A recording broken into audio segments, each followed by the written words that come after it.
C'est l'histoire d'une nymphe des eaux qui tombe amoureuse d'un humain.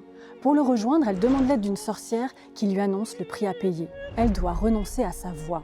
Vous l'aurez reconnu, c'est le début du conte d'Andersen, La Petite Sirène.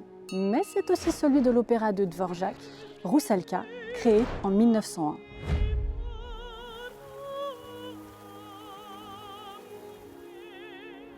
Si le conte d'Andersen fait partie des sources revendiquées par le librettiste Jaroslav Kvapil, son texte opère en réalité une vaste synthèse. Il mêle la tradition slave de la Roussalka au mythe germanique de l'Ondine, deux figures héritées des nymphes et sirènes antiques qui fascinent tout le XIXe siècle romantique. Du côté allemand, l'Ondine est popularisée par le roman Ondine de Lamotte Fouquet de 1811, puis portée à la scène par Hoffmann en 1816.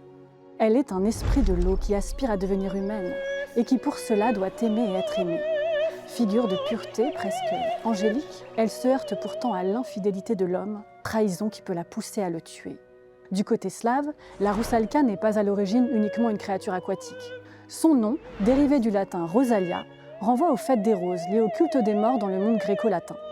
Progressivement, la croyance populaire l'associe aux jeunes filles noyées, souvent suicidées par désespoir amoureux, qui, transformées en esprit de l'eau, attirent les vivants vers les profondeurs. Plus sombre et plus inquiétante que l'Ondine, elle inspire de nombreux écrivains comme Alexandre Pouchkine qui en écrira un drame en vers, la Roussalka, mais aussi Nicolas Gogol qui dépeint le rassemblement nocturne des noyés dans sa nouvelle La nuit de mai ou la noyée. Contrairement à l'Ondine qui veut devenir humaine, la Roussalka, elle, vient du monde des hommes qu'elle cherche à fuir. Avec Dvorak, ces traditions se rencontrent. Sa Roussalka veut devenir humaine comme l'Ondine allemande, renonce à la parole comme l'héroïne d'Andersen, et après la trahison de l'homme qu'elle aime, devient une figure maudite qui attire les hommes vers la mort. Après Dvorak, et notamment en France, cet imaginaire de la femme et de l'eau a continué d'inspirer une grande diversité de compositeurs.